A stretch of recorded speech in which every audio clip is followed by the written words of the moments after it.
J'ai lu que vous disiez que vous, votre rapport à l'espace, l'espace, le ciel, tenait plus de l'intuition que d'autres choses quelque part. Alors, on peut l'appeler intuition. C'est vrai que quelquefois, il y a des intuitions, c'est-à-dire que quelque chose, vous avez le sentiment que ça tombe par hasard. En fait, ça ne tombe pas du tout par hasard, c'est parce que vous pensez pendant très longtemps à quelque chose et qu'on a un petit boîtier ici qui fonctionne très très bien en arrière-plan, même quand on n'y pense pas.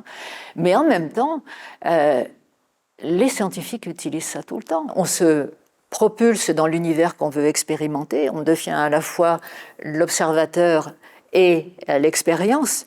Alors, ce n'est pas véritablement de l'intuition, mais c'est essayer de se mettre à la place. Par exemple, Einstein faisait ça très bien. C'est en grande partie comme ça qu'il a défini sa relativité, c'est qu'il essayait de comprendre ce qui se passait dans les forces physiques et de se mettre lui-même en tant que particule dans l'univers. À force d'essayer de comprendre, à force d'essayer de se mettre à la place de ce qu'on veut étudier, eh bien, il y a quelque chose qui se met en place dans votre cerveau. Il ne faut pas oublier qu'on est fait exactement des mêmes particules, exactement des mêmes atomes que ce qui se trouve seulement en apparence à l'extérieur de nous. On est toujours en communication au niveau particulaire avec l'espace. Mais je vais vous dire un truc, même moi, mon petit niveau de journaliste, je me fie souvent à mon intuition. Ouais. C'est-à-dire qu'en fait, je me suis rendu compte que c'est aussi lié à l'expérience, à la confiance en soi. C'est-à-dire qu'au bout d'un moment, on se fait confiance. Ouais.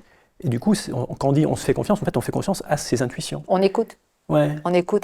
Ouais, il y a des choses bêtes, par contre. Ça peut aller de ce dont on parlait, c'est-à-dire Einstein qui fait attention à ses expériences de pensée et qui, lui, aussi écoute, parce qu'on pourrait dire je me fais un plan dans ma tête, j'essaye de comprendre comment la particule elle fonctionne, puis après je me dis non, c'est de la fumerie parce que c'est tout dans ma tête. Non, lui, il a écouté ça.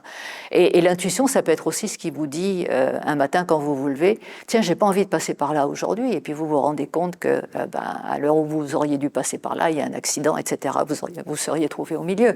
Donc il y a des choses comme ça. Il y a des choses comme ça. Et qu'on n'explique pas bien encore aujourd'hui. Ouais, ce que je trouve marrant, c'est que c'est vous qui le dites et vous êtes scientifique. Souvent, ce genre de discours est tenu, et puis on dit, non, les scientifiques, ils sont rigoureux. Ça n'empêche pas d'être rigoureux. Je suis quelqu'un d'extrêmement logique, d'extrêmement cartésienne, mais ça ne m'empêche pas de voir les choses qui sont autour de moi, qui existent, pour lesquelles je n'ai pas d'explication, mais que je ne vais pas nier simplement parce que j'ai un label de scientifique.